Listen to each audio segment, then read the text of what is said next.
We are going to be showing you how illegal liquor is transported from the Haryana side, which is behind us. दारू की तस्करी भी होती है हरियाणा के साइड से संगम विहार में, उसके बारे में भी अगर बता दें। हाँ होती है, कभी कभार उसको उनको भी पकड़ते हैं हम, कभी मिल गए तो।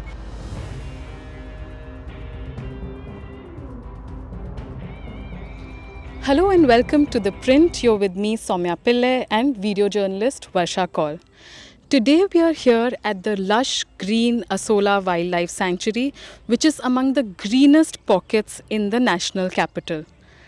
But this dense jungle is also being used by miscreants in the city to peddle alcohol and drugs from the Haryana side to Delhi Sangam Vihar.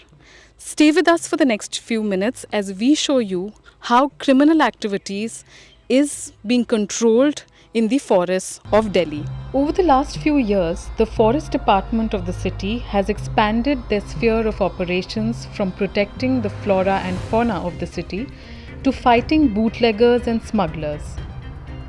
Bootleggers operating from Sangam Vihar, located right at the boundary of the sanctuary, use forest routes to smuggle large volumes of illegal liquor from Haryana into Delhi.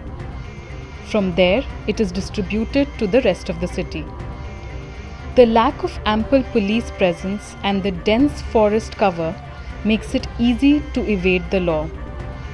The Forest Department is going to war against this mafia, understaffed and ill-equipped.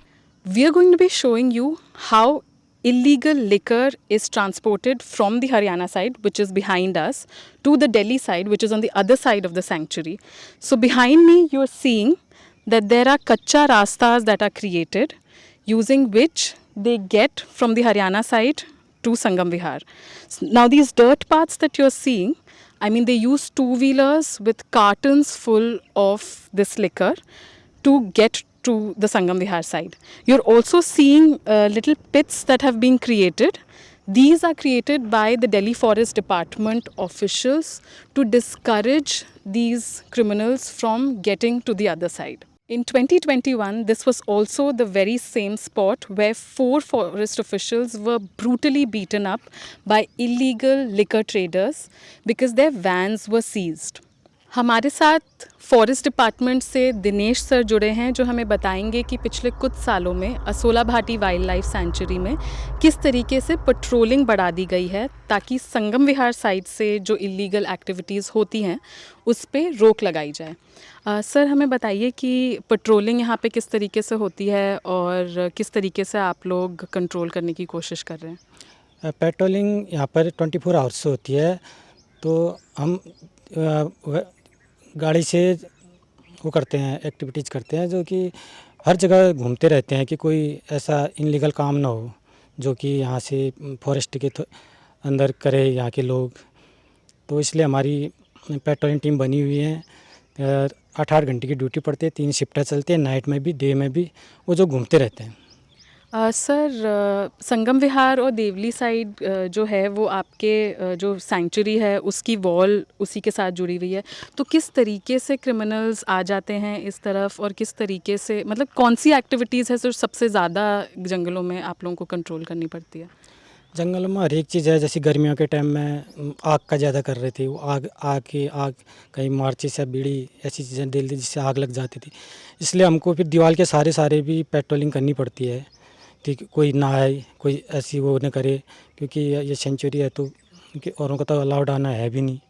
Sir दारू की तस्करी भी होती है हरियाणा के side से संगम विहार में, उसके बारे में भी अगर बता दें।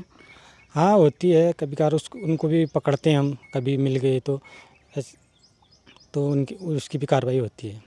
सर इलेक्शन के टाइम पे किस तरीके से आप लोगों ने पेट्रोलिंग करी थी, क्योंकि इलेक्शन के टाइम पे सबसे ज़्यादा माना जाता है कि दारू की तस्करी 2 स्टेट्स में सबसे ज़्यादा बढ़ती है, तो उस टाइम पे किस तरीके से पेट्रोलिंग होती थी। उस टाइम में भी एक टीम घूमते रहती थी, एक पिकेट बिठाया था जिसमें पुलिस के भी थे हमारे साथ, उनकी भी टीमें रहती थी, 4-5 बंदे पुलिस के रहते थे और 2-3 हमारे फॉरेस्ट के। बाकी एक फॉरेस्ट में हमारी जो टीम जो घूमते रहती है गाड़ी में, वो अलग थी। सर पिछले कुछ सालों में ये जो एक्टिविटीज़ हैं वो कम हुई हैं क्योंकि मतलब हम उस बात कर रहे थे कि किस तरीके से ये लोग टू व्हीलर्स में आते हैं, बीच में से निकल जाते हैं और सीधा कॉलोनी में पहुंच जाते हैं। तो पिछले कुछ सालों में आपने देखा है कि ये एक्टिविटीज़ थोड़ी कम हो पाई हैं? हाँ हाँ मैम, बहुत कम हो चुकी है अभी ये एक्टिविटीज़, क्योंकि जहाँ भी थे हमने वहाँ गड्ढे बना दिए हैं जो भी रास्ते थे जेसीबी से, तो अभी बहुत कम है पिछले सालों की तुलना में। थैंक यू सर हमसे बात करने के लिए। Over the last few years, a lot has been done by the Forest Department to improve security in the forests across the national capital. In fact, there is also a plan to create a dog squad to discourage these criminals from operating in the forest area. But these guys have been looking for some way to trick the security and go about their operations.